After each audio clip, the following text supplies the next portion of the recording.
Salut les amis. Et salut l'équipe.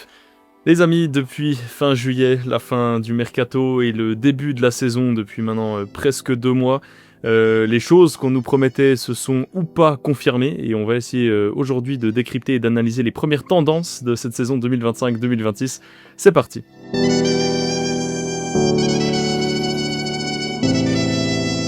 Aujourd'hui les amis, on va commencer avec le positif, les clubs qui sont en feu, comme les deux que vous pouvez voir à l'image. On va commencer par le Bayern Munich parce que c'est tout simplement l'équipe qui comptablement fait un début de saison parfait. 5 matchs, 5 victoires en Bundesliga et il en va tout de même pour les coupes nationales ainsi que la Ligue des Champions. Ils sont impressionnants les Bavarois en tête de leur championnat, très facilement un goal average lunaire, sincèrement 22 buts marqués pour 3 encaissés. C'est très très fort et en Ligue des Champions c'est du même acabit, ils sont également premières de la phase de Ligue des Champions avec un score qui peut rappeler certains mauvais souvenirs à un certain supporter. On n'est pas là pour tailler les habits jambettes. Mais voilà, pour un peu voir ce qui a été fait cet été au Bayern, on est dans une forme de continuité, je dirais. C'est-à-dire que Vincent Kompany est arrivé l'année passée avec beaucoup de questions, je dirais. C'était quand même un entraîneur qui venait de Burnley, équipe qui avait subi une relégation au moment où Vincent Kompany a été embauché par les dirigeants bavarois. Première saison, somme toute, intéressante. Des hauts et des bas, je dirais. Un projet de jeu ambitieux, mais peut-être un peu immature. Et qui, cette année, je trouve une forme de continuité. Et ça s'est orchestré de par déjà le mercato qui a été assez chaotique en Bavière. Je dirais que le point positif de ce mercato, c'est qu'ils ont su faire tomber des branches mortes, même si j'aime pas donner ce genre de nom pour Thomas Müller par exemple, mais d'autres noms comme Leroy Sané, comme Joao Palhinha, ce genre de noms qui n'avaient plus grand chose à faire dans un but de progression pour le projet collectif munichois. Et à l'inverse, des joueurs qui ont été pris. Je pense notamment à Luis Diaz, la recrue star qui doit symboliser une forme enfin, je dirais, de régularité sur le côté gauche de l'attaque bavaroise. Et d'autres transferts gratuits allemands, comme le Bayern a l'habitude d'en faire, Jonathan Tah, mais également Tom Bischoff. Et en fait, justement, Bischoff, je vais m'arrêter un petit coup sur lui, parce que pour moi, il va un peu avec d'autres, comme Lennart Karl. C'est ce genre de très jeune allemand, dont le Bayern avait vraiment besoin. Je pense que une grosse critique qu'on pouvait faire sur la construction d'effectifs du Bayern, c'est que c'était un collectif âgé pour le style de jeu que Kompany voulait pratiquer, très intense, beaucoup de pressing. Il y avait besoin de renouvellement et il s'est fait un petit peu de force, étant donné que le Bayern n'a pas autant investi que prévu sur le mercato. Peut-être qu'on peut trouver la balance de paiement. Voilà, ils ont dépensé 10 millions sûrement sur le mercato, alors qu'on pensait qu'ils allaient faire un mercato beaucoup plus onéreux. Donc voilà, moi je pense que finalement, ils s'en sortent vraiment bien sur le début de saison, grâce également à ces petits jeunes. Vincent Kompany n'avait pas pour habitude de faire beaucoup tourner son effectif, et en ce début de saison, il donne du temps de jeu aux jeunes, et je pense que ça explique une partie du succès de ce début de saison. Tout à fait, et puis je pense que d'une certaine manière, le mercato un peu catastrophique en Bavière a été oublié un peu quand même par ce début de saison très bon. Plus personne n'en parle parce que les gens sont un peu... les supporters du Bayern sont un peu émerveillés devant les résultats. On sait que le Bayern, voilà, si on va voir les stats en Bundesliga, est l'équipe qui a la meilleure attaque, qui a la meilleure défense avec Dortmund. Et puis c'est une équipe toujours comme l'année dernière qui pratique un football très offensif, vraiment porté sur la possession de la balle et mais capable aussi d'être tranchant en contre-attaque, mais surtout avec un pressing très très haut. On sait que c'est ça qui fait en général la force des équipes en ce moment, enfin en 2025, l'année passée on l'a vu avec le PSG, etc. Et puis moi je vais juste terminer sur le fait que effectivement en ce moment ça marche bien. En plus il y a Musiala et Alphonso Davies qui devraient revenir d'ici la fin de l'année, les deux. Ils vont revenir de blessure, d'une longue blessure, donc l'effectif va encore s'étoffer. Il faut juste faire attention parce que là on sent que quand même l'effectif ne tient qu'à un fil pour l'instant. Si un Kane ou un Olise se blesse, ça devient je pense tout de suite plus compliqué pour le Bayern. Mais clairement le Kompany, on sent qu'il y a une progression, et puis à voir où terminera ce Bayern qui est premier de la phase de Ligue, mais qui a 2 déplacements compliqués quand même à Arsenal et au Paris Saint-Germain. Et puis ce Paris Saint-Germain d'ailleurs, pour faire la transition, c'est la deuxième équipe que vous voyez sur cette transition, sur ce synthé. Eux aussi sont en feu, alors on s'enregistre, ils ont gagné avant-hier à Barcelone en Ligue des Champions. Si on va voir un peu l'état de forme de cette équipe, on peut se rendre compte que, à part leur défaite à Marseille, Ils sont premiers avec 15 points, avec Lyon, qui d'ailleurs eux aussi, il faudra peut-être en parler un jour, mais ils font un début de saison impressionnant, avec 8 petits buts marqués seulement en 6 matchs. Ils sont très très solides défensivement. Donc voilà, Paris qui a gagné à Barcelone, mais qui avait perdu contre l'OM. Ils ont Dans un contexte assez particulier. Ils ont des circonstances atténuantes, sachant qu'ils ont énormément de blessés en ce moment. Si on prend leur effectif, c'est un peu ce dont on pouvait avoir peur l'année dernière. C'est-à-dire que Paris a eu énormément de chance avec les blessures. L'année dernière, ils ont pu aller au bout parce qu'ils n'ont pas eu beaucoup de blessures. Marquinhos est blessé, Désiré Doué, Ousmane Dembélé, les trois sont blessés. Varane n'a pas joué contre le Barça. Varane n'a pas joué, mais Neves était sur la feuille, dans le 11 de départ, mais finalement n'a pas joué non plus. Donc ouais, beaucoup d'absents. Et malgré ça, ils ont réussi à gagner. On a l'impression qu'ils sont repartis sur les mêmes bases. En revanche, moi, il y a un truc qui me fait peur pour Paris, et tu vas me donner ton avis tout de suite également, c'est que je trouve que s'ils ont leur effectif au complet, oui, ils sont candidats clairement à une deuxième Ligue des Champions consécutive. En revanche, si tout au long de la saison, parce qu'on sait que pour les joueurs du PSG, la saison dernière, elle a été rude, elle a été longue, il y a eu la Coupe du Monde des clubs, et ils faisaient avec 12, 13, 14 joueurs, surtout en Ligue des Champions. S'ils ont des blessés tout au long de la saison, des blessés de taille comme Dembélé, comme Doué, peut-être comme Barcola à un moment donné, ou Kvara, en fait je trouve leur profondeur de banc très faible, et ça me fait peur pour une équipe qui va devoir jouer sur plusieurs tableaux. En revanche, ce qu'il faut quand même regarder, c'est que Paris a fait énormément tourner en Ligue 1, et par exemple, des joueurs qui ont été exceptionnels à Barcelone, comme les deux latéraux que sont Hakimi et Nuno Mendes, ont joué que 2 fois, je crois. Je crois que pour Nuno Mendes, c'est ça, ils ont joué 2 fois sur les 6 matchs de Ligue 1, 90 minutes, ce qui fait qu'ils ont, ils ont de la marge pour pouvoir jouer en Ligue des Champions, mais attention quand même aux blessures. Ouais, alors moi sur Paris, j'ai plusieurs choses à dire. Je suis assez d'accord avec toi en disant que les blessures sont forcément une menace majeure qui plane au-dessus de cet effectif, qui ne s'est pas tant renforcé que ça sur la profondeur, et c'est vraiment le point qu'on voulait souligner pendant l'intersaison, c'est que Paris a été très performant avec un effectif assez réduit l'année passée. Ces blessures, elles arrivent, et d'ailleurs, j'ai même déjà entendu qu'ils s'attendaient à ce que presque tous les joueurs y passent. C'est un peu ce qui est en train de se passer en ce début de saison, malheureusement. Parce qu'à Barcelone, comme tu dis, ils sont en laissant certaines pièces maîtresses comme Doué, Dembélé, et même le milieu de terrain était vraiment les trois, Vitinha, Neves et Fabian Ruiz, étaient tous trois incertains. Au final, il n'y en a que 2 qui ont joué. Pour l'attaque, c'était pareil. En fait, on sent quand même un effectif fragilisé par le nombre de matchs qu'ils ont joué l'année passée. Mais ça, j'ai quand même envie de dire que ça sera sûrement le lot de toutes les équipes. Ils ont l'avantage d'avoir un championnat qui est clairement trop faible pour eux, et où ils peuvent se permettre de faire jouer leur effectif B. Luis Enrique avait certains noms qu'il appelait des joueurs Ligue 1, typiquement Kanguinli, typiquement peut-être Mayoulou justement qui va être intégré au fur et à mesure, Zaïre Emery, tout ce genre de joueurs. C'est intéressant, je trouve, de pouvoir compter comme ça sur un joueur, sur un type de joueur qui fera toujours le travail en championnat, et d'autres stars qui pourront se révéler là quand ça comptera, et jusqu'à maintenant on peut pas lui donner tort. Maintenant voilà, Paris, pour avoir eu la chance d'avoir fait le déplacement à Barcelone, ce qui m'a marqué, c'est que le collectif, en fait, même si c'était Mbaye et Mayoulou, je veux dire, les gars ont 0 expérience en Ligue des Champions. Mayoulou a mis un but en finale, mais c'est tout, je veux dire, sinon 0 minutes pour Mbaye, il me semble. Donc moi, ils m'ont pas paru en dessous, bien au contraire, j'ai trouvé que Barcola était l'attaquant le moins en verve.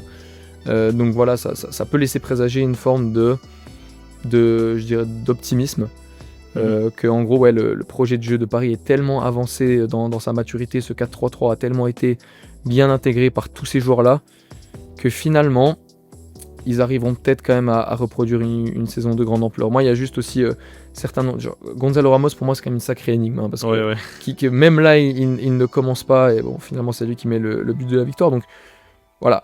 Certaines choses sont discutables, mais pour le moment tout leur donne raison, alors on va clairement les mettre dans les tops de ce début de saison, les champions d'Europe qui se montrent à la hauteur de leur statut. Quelques mentions honorables peut-être, t'as parlé de Lyon, moi je trouve que c'est important de le dire, mais il y a d'autres championnats, comme en Serie A. On peut pas parler de nos amis italiens, effectivement. Ils occupent pas la première place, pour le moment, ce dont j'ai envie de parler, c'est la Juventus.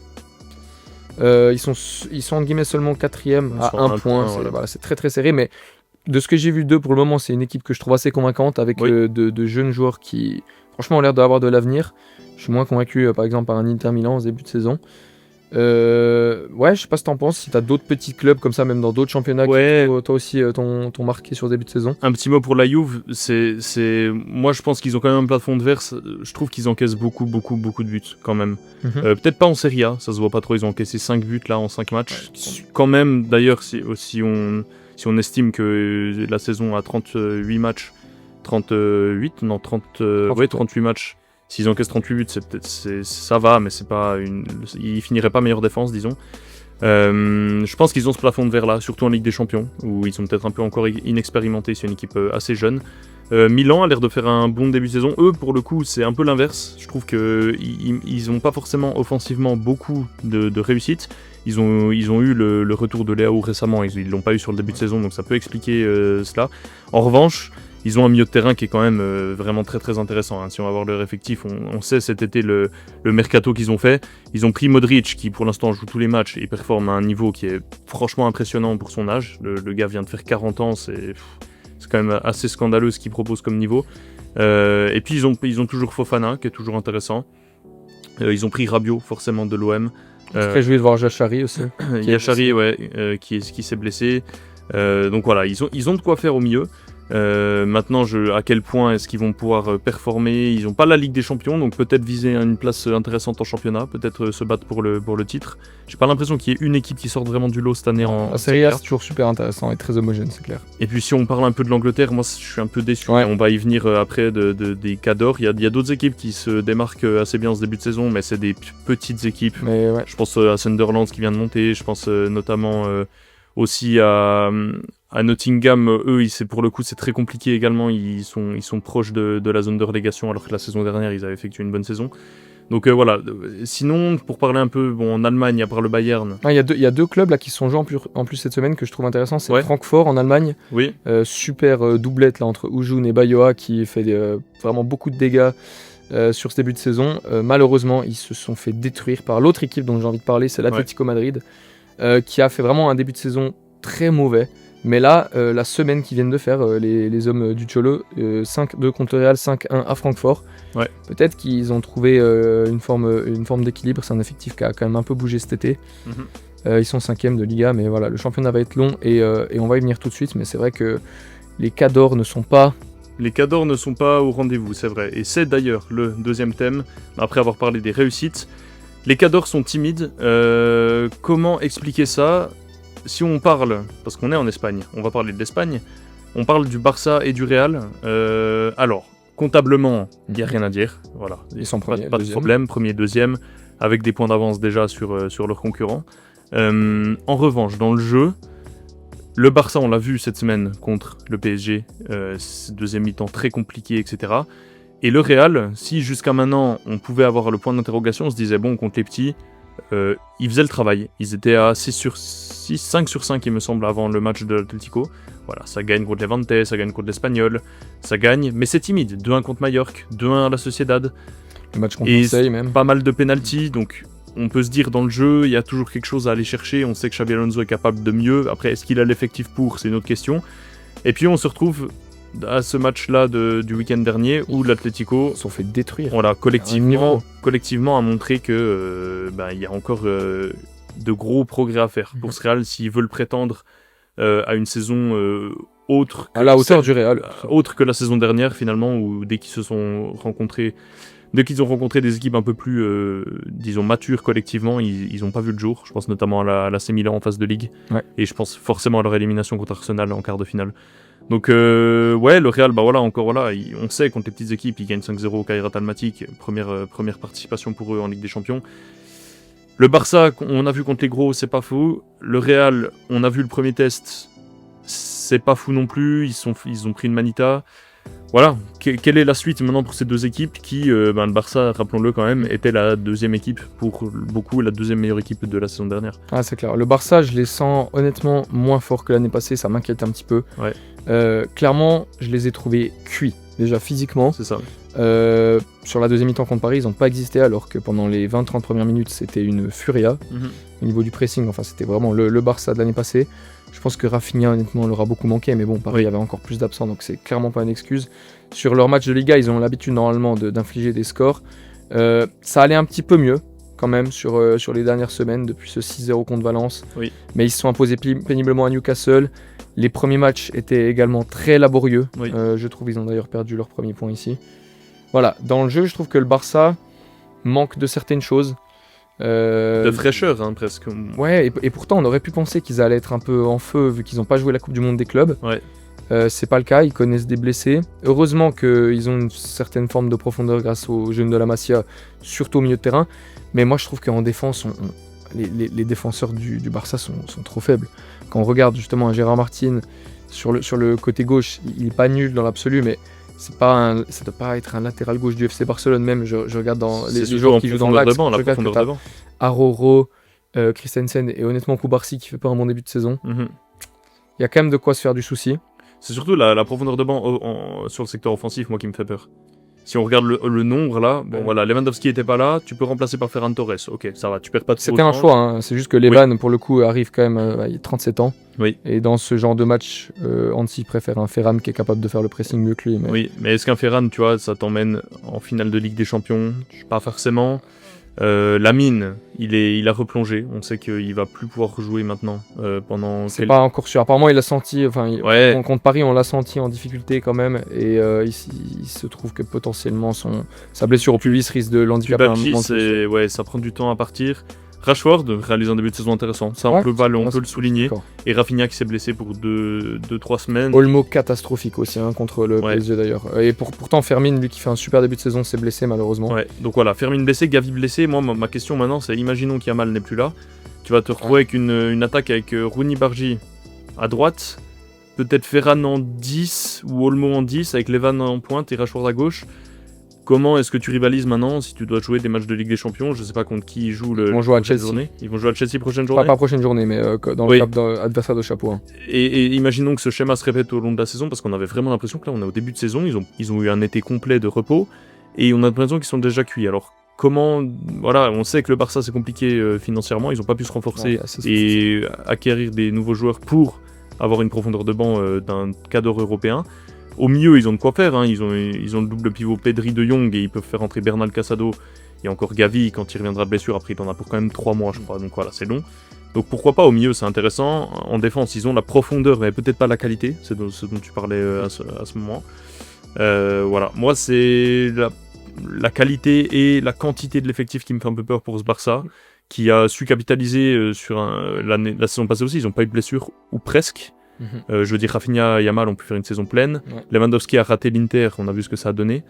Ouais, moi je me dis, là, cette saison, un Levan qui arrive à 37 ans, qui est encore très bon, mais qui va peut-être pas pouvoir jouer tous les matchs de toutes les compétitions, ça allié au fait que tu as pas mal de blessures sur ce début de saison et que si ça s'améliore pas, ouais, pour moi ça va être compliqué. Pour moi, pour conclure sur le Barça, c'est vraiment un exploit d'avoir réussi à se maintenir à ce niveau supérieur au Real l'année passée par exemple, avec ses problèmes financiers. Ouais.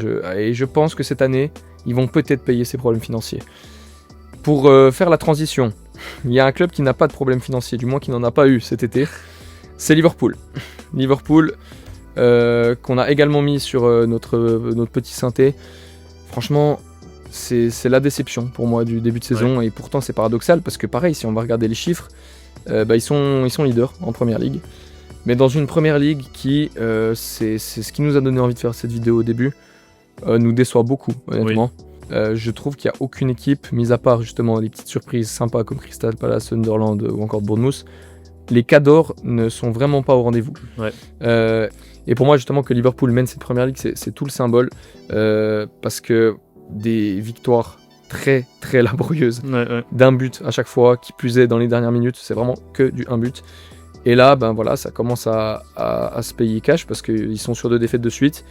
Et on est obligé de parler des recrues. Liverpool qui a un effectif vraiment pléthorique cette saison. Ils ont dépensé plus de 500 millions sur le mercato avec des noms.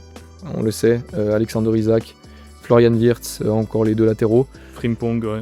Franchement, pour le moment, c'est très compliqué parce que même pour moi, la seule recrue qui vraiment donnait 100% satisfaction, c'était Ekitike. Ouais. Et il y a eu le petit épisode du maillot enlevé, là où j'ai l'impression que ça va peut-être créer des petites tensions dans l'effectif. Il a été critiqué publiquement. Même à Chiesa, par exemple, avait été critiqué publiquement par Arne Slot. Je trouve que cet effectif qui symbolisait pour moi l'union d'un groupe autour de quelque chose. C'était ça, l'année passée, la force de Liverpool. On C'est s'est ça. dit, Arne Slot arrive, pas une recrue, mais comment va-t-il faire? Au final, on sait la saison exceptionnelle que Liverpool a faite. Et là, voilà, on empile les stars et l'esprit d'équipe n'y est plus. Je sais pas comment tu décryptes ça, mais pour moi, c'est vraiment ça. Moi, il y a eu des erreurs de casting, je pense. Je trouve. Ouais. C'est-à-dire que déjà avoir vendu un Luis Diaz vieillissant, pourquoi pas. Après, vieillissant. 28 ans pour 75 millions, je trouve que c'est pas forcément une erreur. Mais après, il fallait le remplacer. En fait, je sais pas, tu perds un ailier pur. Je dis, Luis Diaz n'est pas un avant-centre, même s'il a occupé ce poste la saison dernière. Ah, mais puis titulaire, c'était une pièce maîtresse de Liverpool, quoi. Et tu le remplaces par qui? Par Wirtz, qui n'est en tout cas pas un ailier, Ekitike et Isaac.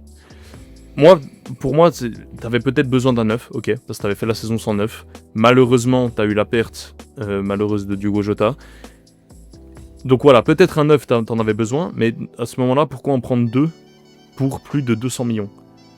En fait, moi, je trouve qu'il y a eu je vais pas comparer au Real de l'année où ils prennent Mbappé. Je comprends parfaitement que la comparaison peut se faire. En fait, j'ai l'impression que t'as mis l'argent là où t'en avais pas forcément besoin. Les latéraux, je dis pas. T'as Arnold qui part, t'es obligé de le remplacer. Pourquoi pas Frimpong? Voilà. On voit que ça fonctionne moyennement parce qu'on sait que c'est un latéral qui est quand même très offensif. Prendre Kerkez pour la suite, pour l'après Robertson, pourquoi pas. Mais j'ai pas l'impression que ça a été fait dans une logique d'équilibre sur le terrain. Absolument. Ça leur ressemble pas, justement. Ouais, c'est ça. T'as l'impression que ce qui les a menés avec Klopp à un succès européen et anglais de construire un effectif uniquement avec des joueurs que Klopp voulait, capables de presser comme lui voulait, d'avoir tout le club bosse dans la même direction. Ce qui les a menés entre 2018 et 2023, disons, à des gros succès. Et ben ils prennent la direction opposée maintenant. Ouais. Et ça, je comprends pas. Et c'est clair que quand tu empiles des stars, on l'a vu à Paris pendant des années, on le voit maintenant au Real. On sait que ça marche pas. Moi, je me pose juste la question, pourquoi, du coup, est-ce qu'ils ont fait ça? J'ai du mal à comprendre. Peut-être que c'est juste une question de repères et qu'il y a beaucoup de recrues et qu'il faut que ça va prendre du temps pour que les joueurs sachent jouer ensemble. Peut-être que dans 6 mois, on verra Liverpool comme le prétendant numéro 1 à la Ligue des Champions. Peut-être. Après, pour moi, c'est surtout qu'ils ont fait un été où ils ont sauté sur toutes les plus grosses opportunités de marché parce que Wirtz et Isaac, c'est deux méga stars qui étaient sur le marché cet été-là. Ils ont réussi à les prendre les deux, ce qui est d'ailleurs assez incroyable. Ouais. Quand ils ont pris Wirtz, moi je me rappelle, je me dis mais pourquoi ils mettent pas ces fameux 150 millions sur un buteur? Bon ils prennent Ekitike, ok, on se dit bon ils ont le luxe de faire les deux. Ouais. Ah puis Isaac finalement il est dispo, on le prend même le dernier jour. Non franchement financièrement c'est une folie et on voit que ça ne porte pas ses fruits. Surtout que quand tu regardes pour moi l'arrière-garde, là franchement tu regardes les défenseurs centraux, c'est quand même pas la folie. T'as Van Dijk qui fait pas un bon début de saison. Konaté, on sait qu'il est sujet aux blessures. Joe Gomez, c'est de loin pas une assurance tout risque, et le jeune Giovanni Leoni s'est blessé. Ouais. Donc certes, ok, le transfert de Margui a capoté à la fin, ça, tu pouvais peut-être pas le savoir. Mais en attendant, pour moi, c'est vraiment ce genre d'effectif pas équilibré, avec des stars. Donc en fait, l'inverse de, justement, comme tu as dit, ce qui a fait le succès sportif de Liverpool. Ouais, c'est dommage. Pour parler un peu d'Arsenal, moi, je vois pas une équipe qui a progressé par rapport à l'année dernière. Je les ai vus en Ligue des Champions, c'est une équipe solide, mais c'est une équipe solide comme ça l'était sur les 5 dernières années. Ils gagnent en fait, mais sans la manière vraiment à chaque fois. Ça c'est comme un projet qui stagne, Arsenal. C'est ça, exactement. La preuve, c'est qu'ils font 2e sur les 3 dernières saisons d'affilée. Oui. Et pour moi, on disait oui, ils ont peut-être pris le 9 qu'il leur manquait pour passer le step, pour gagner des trophées. Je suis désolé, mais Gyökeres, franchement, je vais pas dire que c'est une catastrophe le début de saison, mais en tout cas, c'est pas bon. Ouais. En tout cas, c'est pas bon. Pour l'instant, en 2 matchs de Ligue des Champions, mon hot take 5 flammes tient. Alors, après, oui, je sais, ils vont recevoir l'Olympiakos, ils vont jouer contre le Kairat Almaty, donc voilà. Peut-être que Gyökeres aura le temps de marquer, mais pour l'instant, c'est pas. Moi, je vois pas une équipe qui fait peur, en tout cas. Contre Liverpool, ils perdent seulement 1-0 entre guillemets. Mais ils perdent 1-0 contre un Liverpool qui n'est pas bon, et ils perdent 1-0 en ne proposant rien. Ouais. Je voyais beaucoup de critiques envers Arteta. Il était arrivé avec Gabriel, Saliba, Calafiori et Ben White, il me semble. Les supporters d'Arsenal étaient là, oui, mais ok, tu viens avec 4 centraux à Anfield, c'est quoi le plan de jeu en fait finalement. Ah, ok. Donc, ouais. C'est vrai. Ce match-là, d'ailleurs, il était assez symptomatique de ce qui se passe. Oui. Franchement, c'était vraiment pas terrible parce que pour venir justement rapidement sur d'autres cadors qui déçoivent, City a déjà déçu la saison passée. C'est vrai qu'on a tendance à l'oublier, mais c'était la meilleure équipe d'Europe, les gars, depuis une bonne paire d'années. Et pourtant, là, ils sont 7e, ça ne choque personne. C'est très inconstant, City, pour le moment. Oui. Ils ont perdu 2 matchs de suite, puis font d'un coup claquer des bonnes performances. Voilà, des gros scores comme le 5-1 de ce week-end. Mais finalement, je les trouve jamais très impressionnants. Ils ont battu le Napoli, mais on sait qu'ils ont pris un carton rouge assez rapidement. Donc voilà, pour moi, City, pour le moment, c'est pas encore vraiment la grande équipe qu'ils étaient il y a encore quelques années. Ouais, c'est ça. Et Chelsea, qui était un peu le tube de l'été, si je puis dire. C'est ça. C'est pareil, en fait. T'as l'impression qu'il n'y a pas une grande progression malgré les moyens consentis, la construction d'effectifs intéressante. Pas d'idée de jeu très claire qui se dégage. Ouais. Et pour terminer sur nos amis les tocards de United, oui, bon, voilà. Pour eux, franchement, qui peut être déçu de ça, c'est la même chose. United qui a battu Chelsea quand même, il faut le souligner. Ouais, mais voilà, on a vu Chelsea dans les gros tests. Je pense que c'est ce que j'avais dit lors de nos prédictions. Je pense que c'est un peu un pétard mouillé dans le sens où les gens se sont beaucoup enflammés après la Coupe du Monde des clubs. On a vu, face à une adversité contre le Bayern, ils n'ont pas existé. Ouais. Ils perdent contre United, après ils gagnent péniblement en coupe. Ils perdent contre Chelsea, contre Brighton. Il faut voir de quelle manière. Hein. Regarde les buts. 92, enfin 77, 92, 90 plus 10. Compliqué de perdre à Stamford Bridge comme ça. Ils gagnent contre le Benfica difficilement. Ils se retrouvent 8ème de première ligue. Voilà. Moi, si Chelsea n'est pas horrible, c'est pas en tout cas l'équipe qu'on nous annonce après la Coupe du Monde des clubs, je trouve. D'accord. Ouais. Et ouais, si à part Paris et le Bayern, honnêtement, ce début de saison, c'est compliqué de dégager certains favoris pour la Ligue des Champions. Après, on est très tôt, hein. On est que début octobre. Forcément que la vérité d'octobre n'est pas celle de mars, et encore heureux. Donc la saison est longue, mais si on devait dégager en tout cas quelques tendances de ce début de saison, ce serait celle dont on vient de vous parler. Et puis nous, en tout cas, on a terminé pour cette vidéo aujourd'hui, un petit récap de ce premier mois et demi de compétition. On reviendra très fort évidemment après la trêve, pendant la trêve peut-être d'autres un peu concepts, on sait qu'il n'y aura pas de football de club, mais après la trêve la Ligue des Champions sera encore une fois de retour, donc pourquoi pas à ce moment-là parler déjà de quelques tendances de la Ligue des Champions. Après 2 journées c'est un peu plus compliqué, après 3 pourquoi pas, on verra ça en temps voulu. En tout cas on vous souhaite à tous une bonne semaine et puis à une prochaine, ciao. Prenez soin de vous, ciao.